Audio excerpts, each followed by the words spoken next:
Subscribe करें और bell दबाएं ताकि कोई खबर रह न जाए। हो गया साइड पर।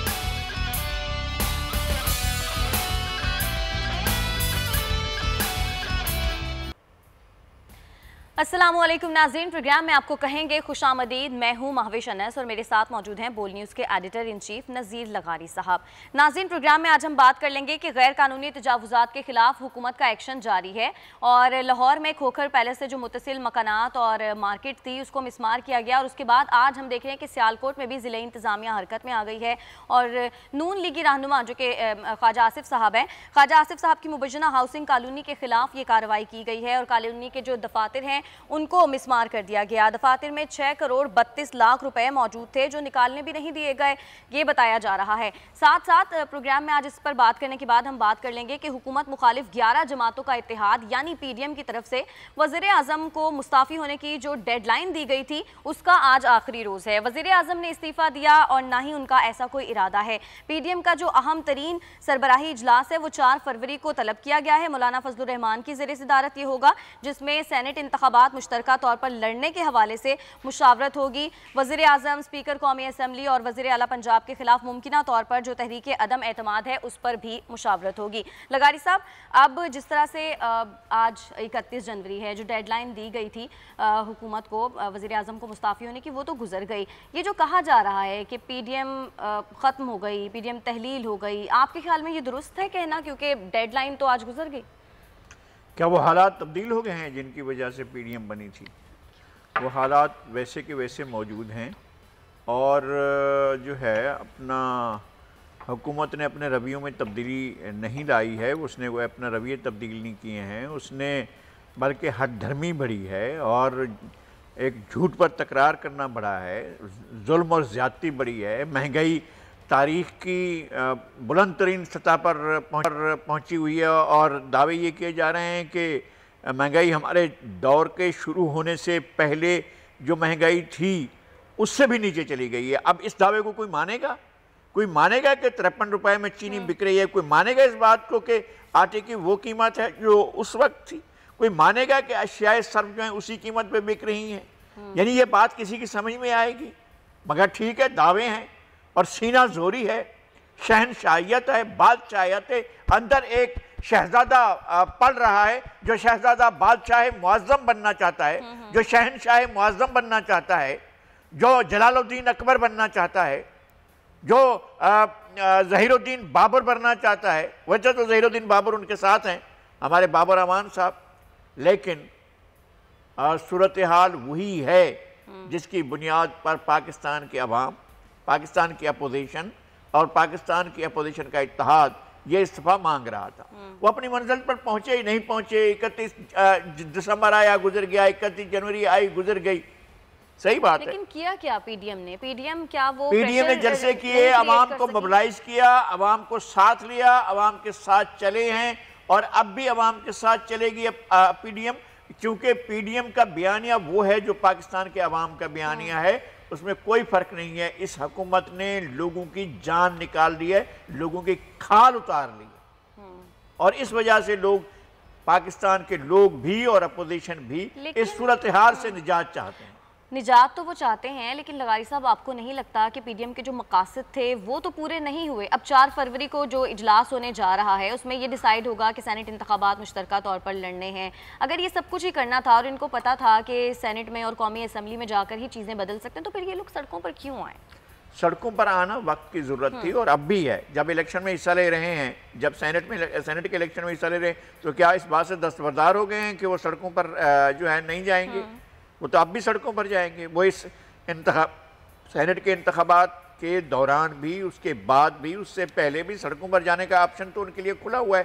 उन्होंने तो नहीं कहा कि हम सड़कों पर नहीं जाएंगे, वो जाएंगे किसी भी हाल में, इसलिए कि हुकूमत की दीदा दिलेरी और हद दर्मी जो है वो इस हद तक पहुंच गई है कि वो दिन को रात और रात को दिन साबित करने पर तुली हुई है, तो लोग तो इस बात को नहीं मानेंगे। लेकिन पीपल्स पार्टी की जानिब से जो तहरीक अदम एतमाद का एक ऑप्शन दिया जाएगा, आपको लगता है कि पीडीएम इस बात पर इत्तेफाक कर लेगी और आप ये समझते हैं कि तहरीक अदम एतमाद वाला ऑप्शन यूज़ करना चाहिए? मेरे ख्याल में इस सिलसिले में अगर होमवर्क किया है पीपल्स पार्टी ने, नंबर 1 नंबर गेम पूरा करने के लिए, और कहाँ कहाँ पर जा रहे हैं। कोई कहता है बलूचिस्तान जा रहे हैं, कोई कहता है पंजाब जा रहे हैं, कोई कहते हैं वफाक में जा रहे हैं, कौमी असम्बली में जा रहे हैं। जहाँ के लिए भी वो जा रहे हैं, अगर होमवर्क कर लिया है तो मुझे नहीं मालूम कि जरदारी साहब ने बलूचिस्तान में क्या किरदार अदा किया था। उनका तो एक मेंबर भी नहीं था, उसके बावजूद पूरी की पूरी असम्बली उलट पलट होकर रह गई थी। वज़ीर आला का इक़्तिदार ख़त्म हो गया था और PMLN की हुकूमत ख़त्म हो गई थी और वहीं पर ही ख़त्म हुई थी, ऐवान के अंदर ही ख़त्म हुई थी। और अगर कोई ऐसी दोबारा सूरत हाल पैदा होती है तो बहुत बड़ी बात होगी। तो अभी हमने देखना है कि बलूचिस्तान में क्या सूरत हाल है, क्या उन्होंने नंबर गेम पूरा किया है, क्या उन्होंने वो सारा जो इस तरह की सियासत में होता है वो तमाम लवाजमात जरदारी साहब ने पूरे कर लिए हैं या पीपल्स पार्टी ने वो पूरे कर लिए हैं कि जिसकी बुनियाद पर वो कह रहे हैं कि हम इलेक्शन तहरीक अदम एतमाद की तरफ जाते हैं। अगर तहरीक अदम एतमाद जाने के लिए उन तमाम कॉर्नर्स को जो इस तरह के अमल के दौरान जो मेंबरान को उठाते और बिठाते हैं, अगर उनके साथ बात हो गई है कि जनाब आप मेंबरान को इस तरह से उठाएंगे बिठाएंगे नहीं, हम अपने तौर पर मैनेज करेंगे, अगर ये बात तय होगी, अगर बहुत बड़ी है, 3 बार कहता हूँ अगर ये बात तय हो गई है तो फिर तहरीक अदम एतमाद भी आएगी और फिर कामयाबी होगी जहाँ जहाँ भी आएगी।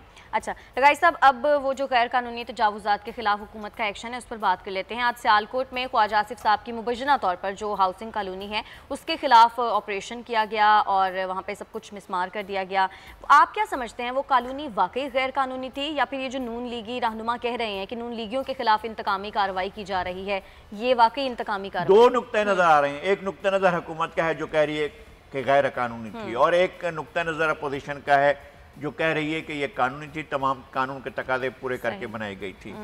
मुल्क भर में ऐसी बहुत सी तामीरात हैं जो कानून के तकाज़ों के बरअक्स बनाए गए हैं और अब ये खेल हो गया है, मजाक हो गया। जो लीगल कानूनी आईनी किसी जगह के मालिक हैं उनका कानूनी हक तस्लीम नहीं किया जाता है और जो कब्जागीर हैं उनका हक तस्लीम किया जाता है।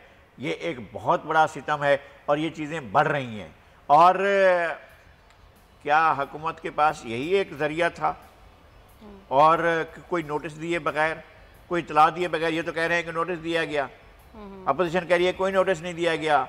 वो तो ये कह रहे हैं कि हमारे 6.25 करोड़ के करीब रकम पड़ी हुई थी, हम निकाल नहीं सके हैं और बिल्डोज कर दिया गया। तो अगर आप इस तरह से बिल्डोज कर रहे हैं चीज़ों को, तो आप ये बिल्डोज़र तामीरात पर नहीं चला रहे हैं, आप ये बिल्डोज़र तजावज़ात पर नहीं चला रहे हैं, आप ये बिल्डोज़र अपनी मुखालफत पर चला रहे हैं, अपने मुखालफीन पर चला रहे हैं। जब सूरत हाल यहाँ तक पहुँचती है तो एक रद्द-ए-अमल आता है। आज आपको यकीन नहीं है, लेकिन मैं अपने दिल से कह रहा हूँ कि इस तरह का रद्द-ए-अमल आएगा और इमरान खान और उनके साथी जहाँ जहाँ नाजायज़ तामीरात हैं, जहाँ जहाँ पर पैसे देकर रेगुलाइज कराया गया, मामूली पीनट मूंगफलियाँ देकर जहाँ पर रेगुलाइज कराया गया चीज़ों को, उनके बारे में भी हिसाब किताब होगा, उनके बारे में भी लोग पूछेंगे और उन्हें भी गिराने के लिए आएंगे। तो हुकूमत को तो अभी आए हुए 2.5 साल हुए हैं ना, ये सारी चीजें तो उससे पहले की हुई। तो हुकूमत को 2.5 साल के बाद चीजें नजर आ रही हैं कि फलां चीज कानूनी है, फलां चीज गैर कानूनी है। इससे पहले हजारों चीजें और गिराई थी, उस वक्त इन चीज़ों को नोटिस नहीं लिया जा सकता था, नहीं कहा जा सकता था। अच्छा, शहजाद अकबर साहब ने नून लीग के 36 रहनुमाओं के ज़ेरे कब्जा एराजी का बता दिया है। वो ये कहते हैं कि मियाँ साहब की सियासत के 2 जुज़ हैं, एक पैसा और दूसरा दादागिरों की सरपरस्ती, और ये माफिया के काम होते हैं। वो कहते हैं कि हमने बहुत सारी ज़मीनें वापस ली हैं, बहुत सारा पैसा रिकवर किया है। तो आपको ये लगता है कि इन्होंने ये जो 36 रहनुमाओं की बात की है, अब आगे और भी लोगों के खिलाफ कार्रवाई होगी और इसी तरह से गैर कानूनी जो तामीरात हैं वो गिराई जाएंगी? शहजाद अकबर साहब पहले ये बता दें कि वो कितने बड़े बेनिफिशियरी रहे हैं नैब के इस तरह के धंधों के, मेरा खुद बताएं। वो कहते हैं नैब इंडिपेंडेंट इदारा है। नहीं, वो सब इंडिपेंडेंट इदारा है। वो ये बहुत सी वकालतें करते रहे हैं, बहुत सी चीज़ें करते रहे हैं और बहुत सी चीज़ें रिकॉर्ड पर हैं। क्या बात करते हैं। हम लोगों की बदनसीबी है कि किस तरह के लोग इस मुल्क में इक़्तिदार पर आए हैं। अच्छा। ये हमारी बदकिस्मती है। हम समझते हैं कि हमारी कौम के अंदर एक ऐसी उनकी कुव्वत को, उनकी विल को, उनकी ख्वाहिश को, उनके आज़म को, उनके हौसले को तोड़ा गया है और मुसलसल 40-45 साल से तोड़ा जा रहा है।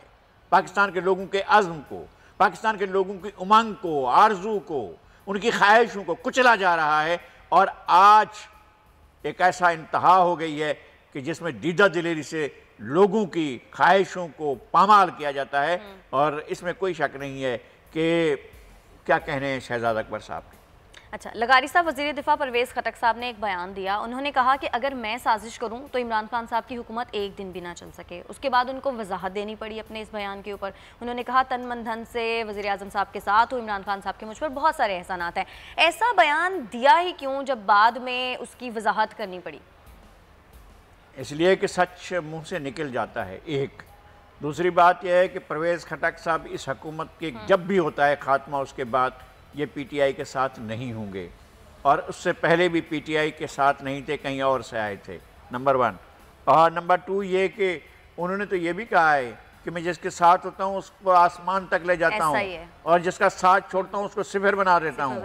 तो ये कहने जा रहे हैं कि जब आप नहीं होंगे तो सिफर से भी नीचे चले जाएंगे, और ये होता है। तो अभी क्यों नहीं करते? अगर उन्होंने जाना ही है, छोड़ना ही है खान साहब को, तो अभी हिम्मत करें ना, अभी छोड़ें। नहीं, वक्त नहीं आया होगा उसका एक खास चीजों का एक वक्त लेकिन पार्टी और में का एक वक्त मुय्यन है। नींद क्यों रात भर नहीं है? लेकिन पार्टी में रहते हुए इस तरह के बयानात पार्टी सरबराह के खिलाफ देना आपके ख्याल में? रोजाना जो अरकान असम्बली मिलते हैं उस्मान बुज़दार साहब से, उस वक्त हम लोग नहीं कहते हैं यार ये पार्टी में रहते हुए वो ये कहते हैं हल्के के जो मसाइल हैं उनको डिस्कस करने के लिए, हल्के के मसाइल डिस्कस करने के लिए अगर पार्टी ये कहे कि नहीं जाना है इनके पास, तो उसके बावजूद जाने का क्या मतलब है?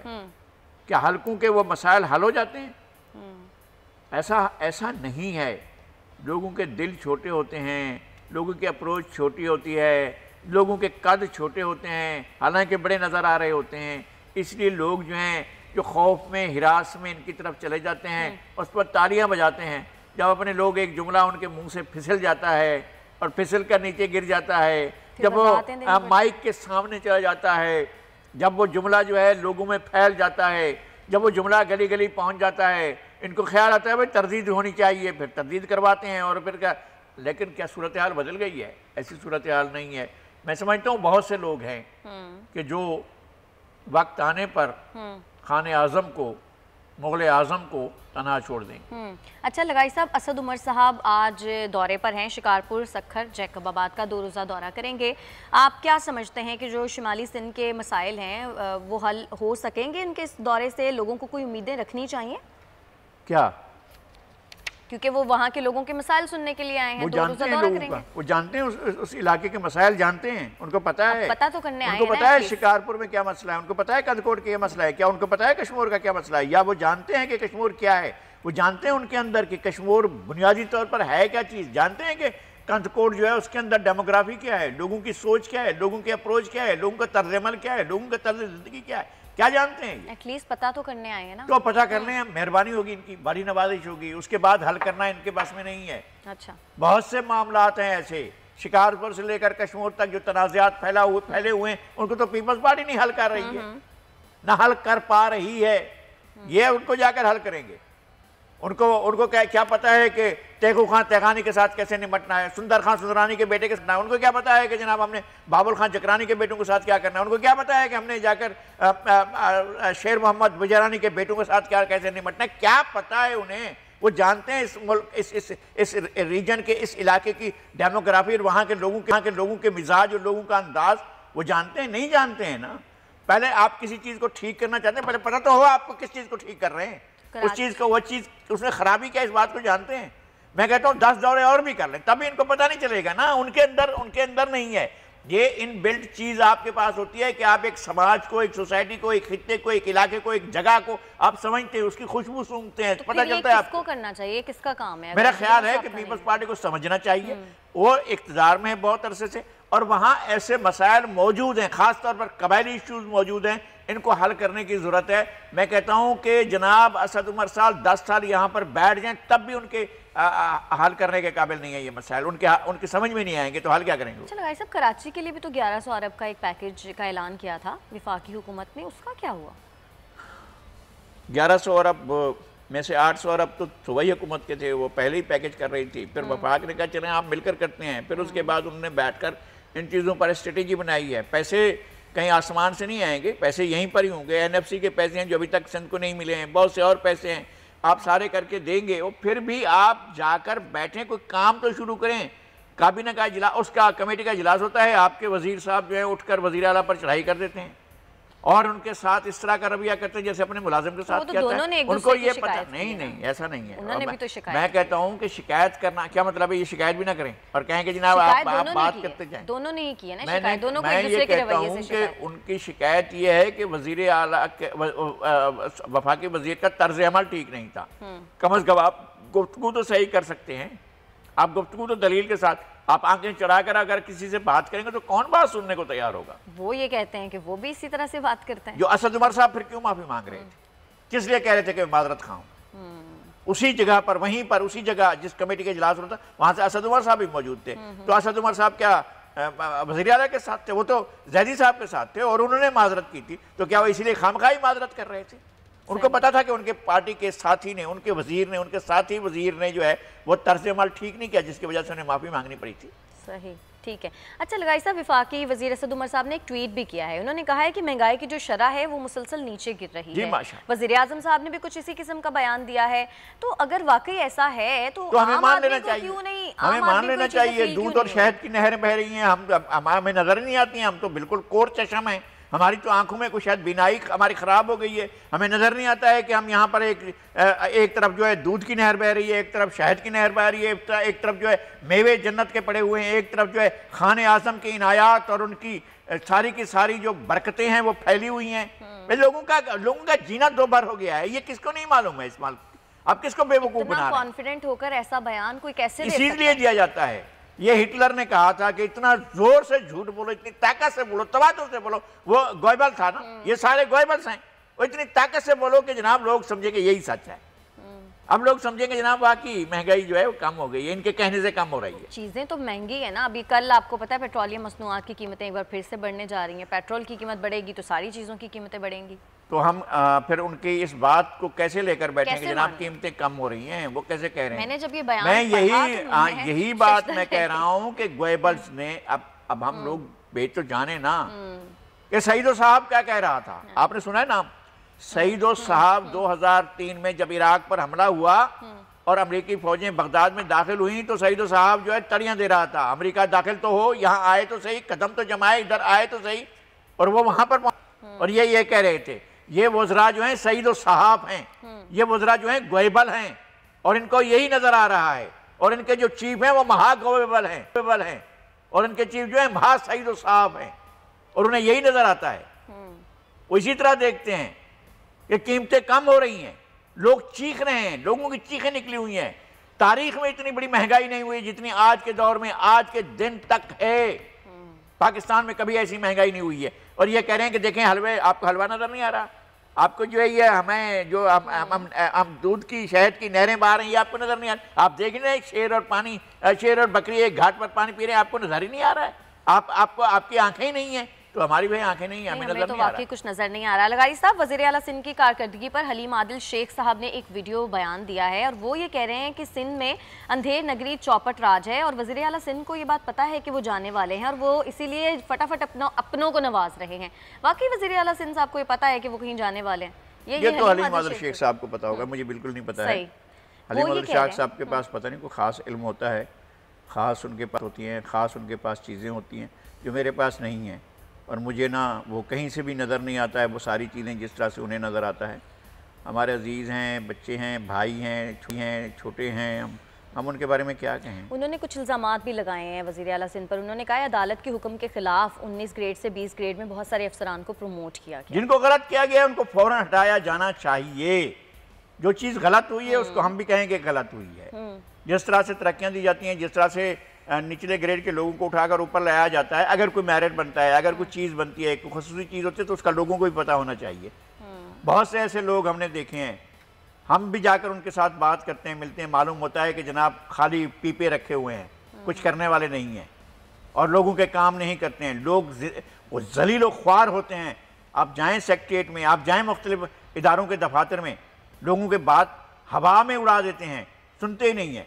तो जो और फिर उनकी तरक्कियाँ भी हो जाती हैं। तो अगर सिंध में ये हो रहा है तो, और अगर इस पर हलीम आदिल शेख का एतराज़ है और उनकी तनकीद है तो बजा तौर पर ठीक तनकीद है।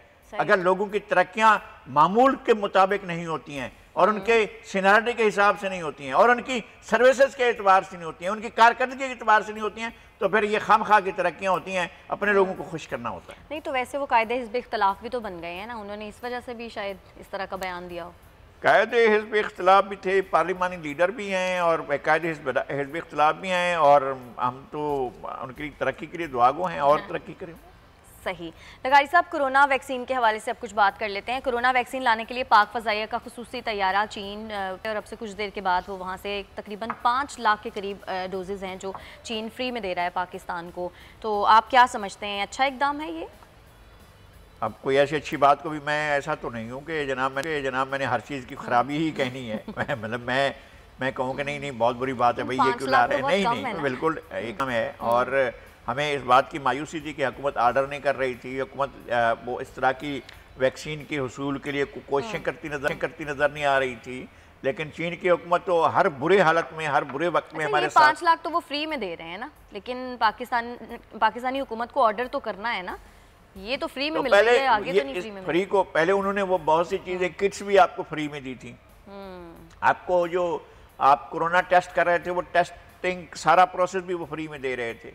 उनने अपने मुल्क पर में काबू पाया है। आज आपने देखा है कि वर्ल्ड हेल्थ ऑर्गेनाइजेशन की तंजीम वहाँ पर गई है वुहान सिटी में, और वहाँ जाकर वो तमाम जगहों को देख रही हैं कि जहाँ से वो फैला था, वो अपना कोरोना जो वहाँ से फैला है उसकी पूरी की पूरी वो जाकर देख रहे हैं। और वहाँ पर जो सूरत हाल को कंट्रोल किया गया, जिस तरह कंट्रोल किया गया, जिस तरह वहाँ हॉस्पिटल बनाया गया, जिस तरह से चीज़ों को मैनेज किया गया, वो सारी चीज़ें WHO भी देखने के लिए गया हुआ है। तो चीन ने कारकर्दगी दिखाई है, चीन ने हमारी बहुत मदद की है, और चीन हमेशा हमारे साथ मदद करता है। अब उसने इतनी वैक्सीन हमें दे दी है, और अगर हमें लेना होगा तो हम मार्केट में और भी वैक्सीन ले सकते हैं। मेरे ख्याल में ये एक ऐसी चीज़ है जिसको कहना चाहिए कि अच्छा है। और फिर आपने ज़्यादा सेफ तरीका अख्तियार किया, तो आपने जो है वो पाक फ़ज़ाइया के तैयारे में जो है वो लेकर आए हैं, तो इसको कौन कहेगा कि ये ख़राब है। तैयारा तो चलें कुछ देर में पहुंच जाएगा, और फरवरी में यानी वैक्सीन पाकिस्तानियों को देखें दस्तयाब भी हो जाएगी, लगना भी शुरू हो जाएगी। लेकिन लगाई साहब, जो सफरी पाबंदियां हैं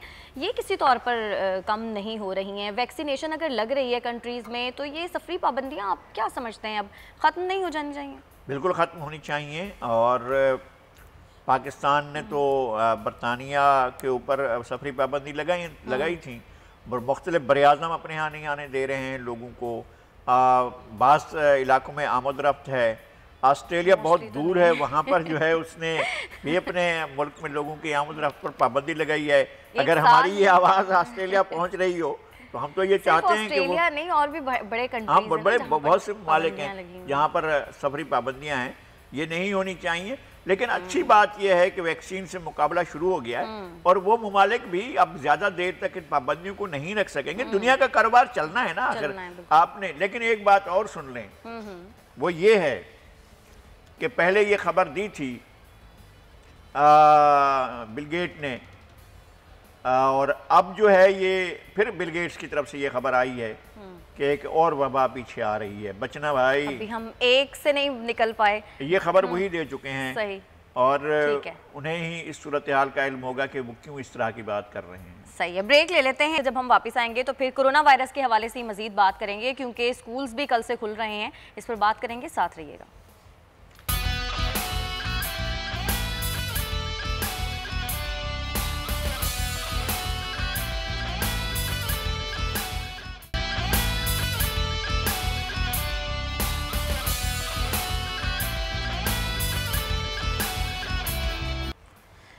वेलकम बैक नाज़रीन। मुल्क में कल से तालीमी सरगर्मियाँ दोबारा से बहाल हो जाएंगी। स्कूल्स, कॉलेजेस, यूनिवर्सिटीज़ कल से खुल जाएंगे। लगारी साहब, कोरोना केसेस ऐसा नहीं है कि ख़त्म हो गए हैं, अभी भी केसेस बढ़ ही रहे हैं, तो आपके ख्याल में ये फैसला करना दुरुस्त है? आप कितना अरसा और बंद रख सकते हैं? कम नहीं वो बढ़ नहीं रहे हैं। अब एक सतह पर ठहराव है इस बीमारी का, और लेकिन बात यह है कि जिस तरह से हम डरे हुए थे और जिस जानते थे कि बहुत बड़ा हम दुनिया के लिए भी साबित हुआ, करोड़ों इंसान इसमें मुब्तला हुए और लाखों की तादाद में लोग अपनी जान से गए। अल्लाह ने बड़ा करम किया, पाकिस्तान में ऐसी सूरत हाल नहीं हुई है। लोगों की अमवात हुई हैं जितनी आम बीमारियों से होती हैं, कोरोना से भी इतनी ही हुई हैं, लेकिन उसके बावजूद हमने सब कुछ बंद कर दिया। मामूलाती ज़िंदगी बहुत वो हुए, बच्चे घरों में रह गए, ऑनलाइन एजुकेशन होती रही है। अब उन इलाकों का ख्याल करें जहाँ पर लोग अफोर्ड नहीं कर सकते हैं लैपटॉप, लोग अफोर्ड नहीं कर सकते हैं कंप्यूटर, वो कैसे, उनके बच्चे कैसे पढ़ेंगे? अगर वो बच्चे घर में बैठे रहे तो उनके आगे बढ़ने का क्या वो होगा? एक हद तक काबू पा लिया गया है। तो मेरे ख्याल में तालीमी इदारों को खुलना चाहिए और जहाँ केस बन रहे हों वहाँ पर उन्हें इस पर नज़रसानी करनी चाहिए, लेकिन जहाँ अगर सब जगह पर ठीक चल रहा है तो चलते रहना। अच्छा, एक मसला और आ रहा है। शफकत महमूद साहब ने तो ये कहा है ना कि अब फिजिकल एग्जाम्स होंगे, लेकिन पढ़ाया ऑनलाइन गया है। तो हमने देखा है कि मुख्तलिफ यूनिवर्सिटीज़ के जो तालिब इल्म है वो एहतजाज कर रहे हैं इसके ऊपर। वो कह रहे हैं ऑनलाइन पढ़ाया गया है तो ऑनलाइन ही पेपर्स लें। बल्कि दुनिया में दीगर जगहों पर तो लोग इसका मुतालबा करते हैं कि हमें जो है क्लासरूम में हमारा इम्तिहान लिया जाए, और वो वहाँ भी यही कर रहा है। यूरोप में कई ममालिक में बच्चे कह रहे हैं कि हमारा क्लासरूम में इम्तिहान लिया जाए। हमारे यहाँ ये हमारे स्टूडेंट निराले हैं। देखें, हमारे बच्चे हैं, लेकिन उनका ये ख्याल है कि घर में बैठकर आराम से हल किया जा सकेगा, सारे टूल्स दस्तयाब होंगे, मालूम होगा, सब चीज़ हो सकेगी, तो उनको आसान पढ़ाई की आदत हो गई है। मैं ये कह रहा हूँ कि सामने एक बंदा बैठा हुआ है और वो भी सब कुछ देख कर उनको बता रहा है, यार ये लिखते जाओ, बनाते जाओ, कोई बात नहीं है, और टक टक टक तलाश करता है। हमारे दौर में तो ऐसा कभी कुछ नहीं हुआ। नहीं, हमारे दौर में नहीं होता था, आपके दौर में होता है। मेरे ख्याल में बच्चों को तालीम की तरफ तवज्जो दे रहे। एक बात का मैं और बात जानता हूँ, पाकिस्तान में बेस्ट एजुकेशन है, नो डाउट। हमने टाट स्कूलों पर पढ़ा है, हमारे बच्चों ने भी बहुत ही, ऐसा नहीं है कि उन्होंने बड़े स्कूलों में जो शहर में मशहूर हैं उन स्कूलों में पढ़ा हो, आम से स्कूलों में बच्चों ने तालीम हासिल की है। लेकिन हमारे बच्चे जाकर यूरोप में पढ़े, उन्होंने वहाँ पर अपनी अपनी क्लासों में टॉप किया है। तो इसका मतलब ये है कि टैलेंट है, हमारा टैलेंट हमारे यहाँ नहीं, हमारी पढ़ाई अच्छी है, हमारी पढ़ाई अच्छी है। मैं बहुत शुक्रगुजार हूँ उन तमाम टीचर्स का, छोटे छोटे स्कूलों के उन टीचर्स का जिन्होंने हमारे बच्चों को तालीम दी है। मतलब एक कोई हम ये नहीं कहते हैं कि बहुत ही कोई गैर मामूली किस्म के स्कूल थे, लेकिन जहाँ हमारे बच्चों की बुनियाद पड़ी है उनकी तालीम की, तो वो छोटे स्कूल थे और वहाँ पर बच्चों ने बड़े दिल लगा कर उन्होंने ऐसी ठोस बुनियाद रख दी कि उनको आगे तक कोई मसला दरपेश नहीं आया। मेरे ख्याल है कि हमारे स्कूलों की जो पोजीशन है अच्छी है, हमारे यहाँ टीचर अच्छी तरह पढ़ाते हैं और दिल लगा कर पढ़ाते हैं, और बच्चों को भी इसी तरह चीज़ों को लेना चाहिए। पाकिस्तान की यूनिवर्सिटियाँ अपने बहुत से दीगर वजूहात पर जो है वो रैंकिंग की दुनिया में पीछे रह जाती हैं। उसमें ये नहीं होता है कि उनकी पढ़ाई अच्छी है या नहीं अच्छी है, वो बहुत सी और चीज़ें हैं जो मार्क करते हैं जिसकी वजह से रैंकिंग मिलती है। लेकिन पाकिस्तान में तालीम अच्छी है, मयारी है, और इसको और मयारी बनाया जा सकता है। लेकिन ये जो सतही तालीम है, यानी ये जो तबकाती तालीम है, इसको ज़रूर ना, ये एक तो ये होना चाहिए। फिर ये कि ये सरकारी स्कूल हैं, यहाँ टाट होगी, दरी होगी, कमरा नहीं होगा, वाशरूम नहीं होगा, बच्चे पानी के लिए नलका नहीं होगा, बच्चे पानी के लिए पड़ोस के घरों में जाएंगे, हमें पानी थोड़ा सा दे दें, हमें प्यास लगी है। तो इस तरह के, और दूसरा स्कूल होगा कि जो प्राइवेट स्कूल होंगे और बड़े बड़े चेन्स होंगी उनकी, और उनके बड़ी बड़ी फीसें होंगी। वो अब तो वो सारे दूसरे शहरों में, यानी पहले बड़े शहरों में होते थे, अब छोटे छोटे शहरों में भी उनका नेटवर्क फैल गया है, और वो एक और किस्म की तालीम है। फिर एक और मदरसे की तालीम है जहाँ हमारे बच्चों के साथ जो है वो सिर्फ ये होता है, बाज़ दफ़ा ऐसे चीज़ें हमें देखने को मिलती हैं, दिल रस जाता है। हमने पिछले दिनों एक सोशल मीडिया पर चल रहा था कि मौलवी साहब 2 बच्चों को इस बेदर्दी से मार रहे थे, रोने भी नहीं दे रहे थे। बिल्कुल उनका ये था कि रोने भी नहीं दे रहे थे। तो हमें इन चीज़ों को ख़त्म करना है कि तबकाती तालीम ना हो कि इस तबके के लिए ये तालीम है, ये तबका जो है वो बाबू पैदा करेगा, ये तबका क्लर्क पैदा करेगा, ये तबका जो है वो अफसर पैदा करेगा, ये तबका आला अफसर पैदा करेगा, ये पुलिस वाले पैदा करेगा, ये तबका जो है वो मौलवी साहिबान और उलमा साहिबान को पैदा करेगा।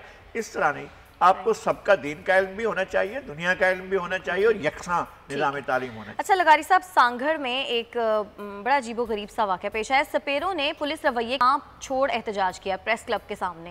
मतलब सांप छोड़ दिए, ये तो बड़ी खतरनाक बात नहीं है? सांप तो डस सकता है, काट। हमारे दोस्त हैं हिदायत बलोच, वो लिखते हैं कि सिंध जे जोगियन जिड़ा या काथे सजन नांग खाइंदा वतन नांग पालिंदा वतन।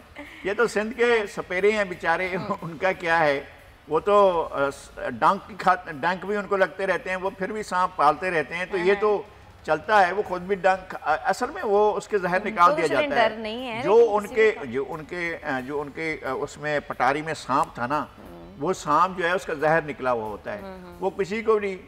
हमें गांव में आता था सफर, वो लेकर हमारी खवातीन जो वो भी बिल्कुल नहीं डरती थी, सांप उनके गले में डाल देता था, वो सांप जो है खेल रहा है सब कुछ, वो कुछ भी नहीं, काटता भी नहीं था। लेकिन पुलिस ने तो जवाबी कार्रवाई भी कर दी ना, उनको गिरफ्तार भी कर लिया है। यार सपेरे अपने भूख से बाहर निकलते हैं और आप किसी ना किसी तरीके से उनको धर लेते हैं, उनको रोज़ी करते हैं यार, सांप के साथ खेलते हैं और आपको एंटरटेन करते हैं। उन बेचारों को पकड़ते हुए आपको तो ख्याल करना चाहिए। तो ये तो पुलिस को ख्याल करना चाहिए कि किस तरह से उनको एहतजाज पर मजबूर होना पड़ा। उनको भी तो रोज़ी कमाने का हक़ है, या उनका कोई मुतबादिल रोज़गार दे। पुलिस के पास तो मुतबादिल रोज़गार देने का कोई तरीका भी तो नहीं है ना। लोगों के रोज़गार नहीं है तो यही करेंगे, सांप पकड़ेंगे और उनके साथ आपका तमाशा दिखाएंगे और उसके बाद जो है वो उससे आपसे 4 रुपये 5 रुपये आपसे लेंगे और आपको वो अपने बच्चों को जाकर देंगे। ये क्या कि आप उस पर कार्रवाई करने लग जाए। सही। अच्छा लगारी साहब, हुकूमत पाकिस्तान की कोशिशें रंग लाने लगी हैं। FATF के हवाले से अच्छी खबर आने की उम्मीद है और कभी इम्कान ये है कि पाकिस्तान ग्रे लिस्ट से इस साल निकल जाएगा। आप समझते हैं कि ऐसा होगा? अल्लाह करे ऐसा हो। हम समझेंगे कि एक बड़ी कामयाबी है इमरान खान साहब की। हम तनकीद भी करते रहते हैं, लेकिन बात होगी तो हम उस पर खुश भी होंगे, तालियां भी बजाएंगे और उसका जश्न मनाएंगे और हम कहेंगे कि पाकिस्तान जो है अब एक बहुत ख़तरे से सेफ प्लेस पर आ गया है। लेकिन एक इंडिया है जो हमेशा इस तरह के काम करता है, लेकिन हम इंडिया को आलमी सतह पर एक्सपोज नहीं करते हैं। हमें वो करना चाहिए। इंडिया के सिस्टम के अंदर जितनी बुनियादी ख़राबियाँ हैं, इंडिया का मज़हब तशद्दुद की तालीम देता है, वो तबकाती निज़ाम बनाता है, वो तबके पैदा करता है। वो कहता है कि ये शूदर है, इसको शूदर रहना है, ये दलित है, इसको दलित रहना है, ये खिस्ट्री है, इसको खिस्ट्री रहता है, ये वेश है, इसको वेश रहना है, ये ब्राह्मण है। भाई ख्याल से ब्राह्मण, बस ब्राह्मण को तो इज्जत से देखना है, उसकी तौकीर है, उसका तो एहतराम होना चाहिए। फिर साउथ में और खुदा हैं, भगवान हैं, और नॉर्थ में और भगवान हैं। इन भगवानों के आपस में बड़ी रस्साकशी है। इसके बावजूद एक तकसीम शुदा मुआशरे के अंदर तो हम जाकर उसकी खराबियाँ कभी भी दुनिया को नहीं बताते हैं और उसके अमली जो सूरतें हैं। हमने कभी बताया है कि जनाब शिवसेना कितनी दहशतगर्दी करती है, राष्ट्र सेवक सिंह कितनी दहशतगर्दी करती है, जन सिंह कितनी दहशतगर्दी करते हैं, महासभाई कितनी दहशतगर्दी करते हैं। हम तो जाकर दुनिया को नहीं बताते हैं। और वो जो है कश्मीरियों की तारीख आज़ादी को वो दहशतगर्दी बनाकर पेश करता है और हम जो है चले जाते हैं ग्रे लिस्ट में और हमारे पास तो फरमाइशें आना शुरू हो जाती हैं कि भाई ये करो वो करो, और हम भागम दौड़ करते हुए वहाँ फरमाइशें पूरी करना शुरू कर देते हैं। तो ये भी है कि पाकिस्तान को सूरत हाल से इसलिए कि हमारी तिजारत इफेक्ट हो रही है, हमारी बहुत सी चीज़ें इफेक्ट हो रही हैं, हमारा सफ़र इफेक्ट हो रहा है, हमारे लोगों की आमदरफ्त इफेक्ट हो रही है। हमें इस सूरत हाल से बाहर आना है, लेकिन हमारी हुकूमतों को भी अपनी जिम्मेदारियों को पूरा करना चाहिए। सही। अच्छा लगारी साहब, वज़ीर आज़म इमरान कल टेलीफोन कॉल्स अटेंड करेंगे और आवाम की जो शिकायत है वो बराह रास्त सुनेंगे। इससे पहले मैंने कभी वैसे नहीं देखा कि किसी वज़ीर आज़म ने बराह रास्त इस तरह से आवाम से बात की हो। हाँ, टेक्नोलॉजी आ गई है माशाल्लाह। पता नहीं कितने फ़ोन खोल कर रखने हो सकते हैं, एक से ज़्यादा फ़ोन खोल कर रखें ताकि एक को होल्ड कराया जा सके। बिल आप होल्ड कर वज़ीर आज़म बात कर रहे हैं, एक ही नंबर है तो फिर भागम दौड़ लगेगी और उसमें जो है नंबर बिजी रहेगा। लेकिन बहरहाल वज़ीर आज़म बात भी कर रहे होंगे। हो सकता है कि जिस फ़ोन पर घंटियाँ बज रही हैं उस फ़ोन से जवाब ना आ रहा हो, एक और फ़ोन पर जो है वो गुफ्तगू चल रही हो, तो ऐसा भी हो सकता है। लेकिन मैं इस पर मजाक की तौर पर कह रहा हूँ, वज़ीर आज़म सुने लोगों से, उनके मसाइल भी सुने, लेकिन ऐसा ना हो कि सिर्फ खुशामदियों के फ़ोन मिलते जाएँ और जिन लोगों ने सच्ची बातें करनी है उनके फ़ोन ना मिलें। ये ज़रा देखेंगे, ये देखने की चीज़ होगी। इससे पहले पोर्टल भी तो एक बनाया था ना शिकायत, जिसके ऊपर दर्ज ये बहुत सी चीज़ें बनाते रहे हैं और बनती रही हैं, लेकिन लोगों की शिकायत और लोगों के मसाइल जो कि तू हैं, अगर कोई चीज़ ठीक हुई होती तो हम ज़रूर कहते, लेकिन चीज़ें ठीक नहीं हो रही। चलिए हमें ब्रेक लेनी है, जब हम वापस आएंगे तो फिर मज़ीद बात करेंगे। हमारे साथ रहिएगा।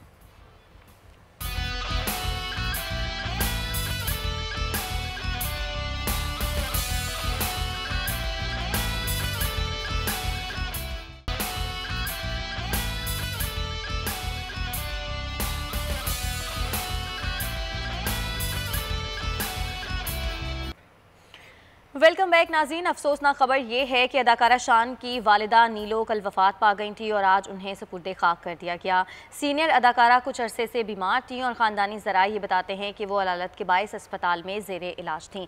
लगारी साहब, नीलो साहिबा के बारे में आप क्या कहेंगे? आज वो इंतकाल करके इनको सुपुर्दे खाक कर दिया गया। उनका एक बहुत बड़ा दौर था, और लेट 50s से शुरू होता है और 60s और 70s और समहाउ 80s तक उनका दौर चलता है।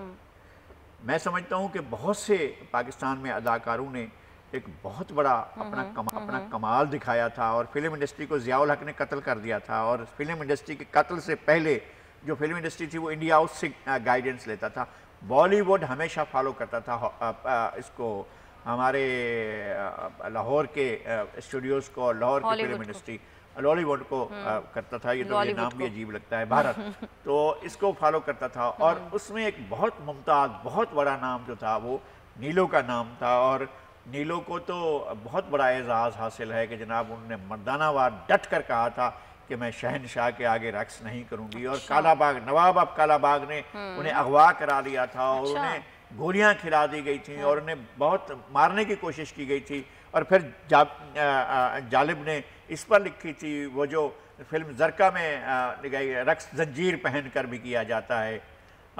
आज कातिल की ये मर्जी है कि सरकश लड़की सरे महफिल तुझे कोड़ों से नचाया। वो ये जो फिल्म थी, ये फिल्म उसको रिफ्लेक्ट कर रही थी कि नीलो ने शहनशाह के दरबार में, शाह ईरान इधर आए हुए थे और उनके दरबार में उन्हें रक्स करने को कहा गया। उसने मैं बादशाह के दरबार में रक्स नहीं करूँगी और उसने नहीं किया था। ये उसकी इस्तकामत थी और प्रोफेशनल आर्टिस्ट थी, उसने आर्ट किया। और यही वजह थी कि रियाज शाह जैसे पाकिस्तान के तारीख के इंतहाई मोतबर हिदायतकार ने, डायरेक्टर ने और प्रोड्यूसर ने उनके साथ शादी की थी।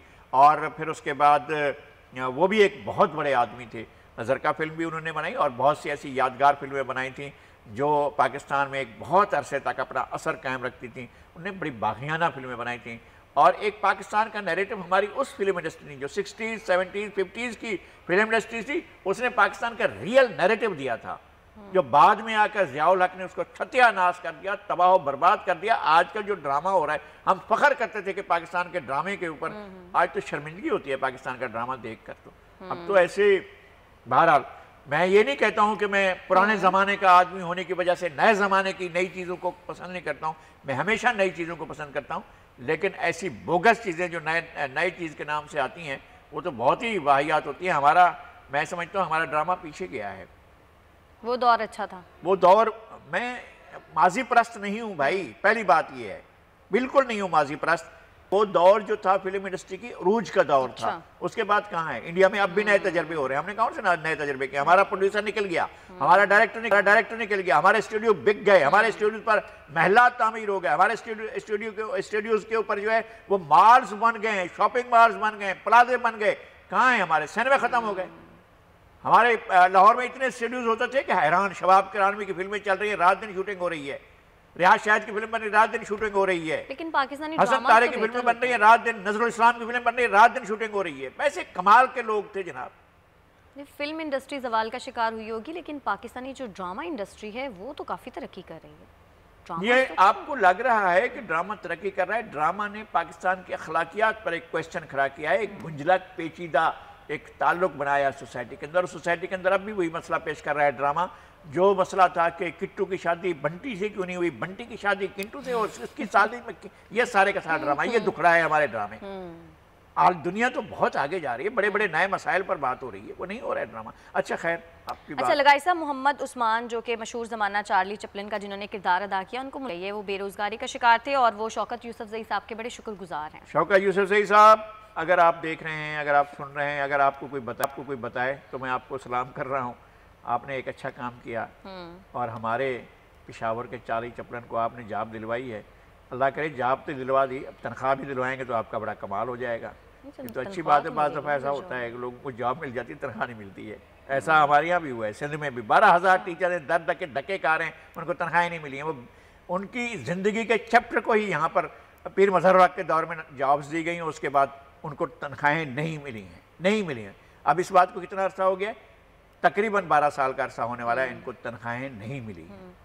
माजी के ऐसे बहुत से अदाकार और फनकार हैं जो कि कस्मा पुरसी की ज़िंदगी गुजार रहे हैं और उनकी सरपरस्ती करने वाला कोई नहीं है। मैं देखता हूँ वो जो म्यूजिशियन थे जिन्होंने लाल मेरी पत रखियो भला झूले लाल जो कंपोज किया था, जिनने ये म्यूज़िक बनाया था, वो जो है बस कभी कभी ऐसा होता है कि कुछ लोग अल्लाह के अल्लाह के आशिक हो जाते हैं। कुछ लोग महबूब होते हैं अल्लाह के, तो जो अल्लाह से इश्क करते हैं फिर उनके साथ ऐसे ही होता है, और वो उनको आजमाइशें भी से गुज़रना पड़ता है। बहुत से लोग ऐसे हैं उनको आजमाइशों के दौर से, इस तरह के लोग बहुत से आजमाइशों से गुजर रहे हैं। बड़े बड़े आर्टिस्ट जो हैं वो अब भी नाने शबीना को मोहताज हैं। बड़े बड़े आर्टिस्ट जो हैं उनके खाने के मसाइल अब भी मौजूद हैं। जिन्होंने कभी राज किया था टीवी स्क्रीन पर, अब उनकी हालत देखकर किस हालत में फौत हुई हैं रूही बानो, किस हालत में इंतकाल हुआ है उनका। तो ऐसे लोगों के लिए हुकूमती सतह पर क्या इक़दाम करने की ज़रूरत है? अपना हमारे मेहरबान जनाब फयाज़ुल हसन चौहान साहब को और तरक्की देनी चाहिए, ताकि वो मैं अपने तौर पर जो राशिद हमारे एक आर्टिस्ट हैं महमूद, क्या इतने बड़े कमाल अरशद महमूद है, राशिद महमूद उनका नाम, और उन्होंने बड़े बड़े करैक्टर किए थे। मेरे ख्याल में इतने मंझे हुए आर्टिस्ट, इतने कमाल आर्टिस्ट, और उनके लिए 5,000 रुपये महाना किया गया जब उनका घर का खर्चा नहीं चल रहा है, जिनको देखकर एक पूरी जनरेशन ने इंस्पायरेशन लिया था। 5,000 सिर्फ, बस ये है। चलें, बहुत शुक्रिया आपका लगारी साहब। आज नाज़रीन, अब आज के प्रोग्राम से इतना ही। अगले हफ्ते आपकी खिदमत में हाजिर होंगे, तब तक के लिए हमें इजाज़त दीजिएगा। अल्लाह निगहबान।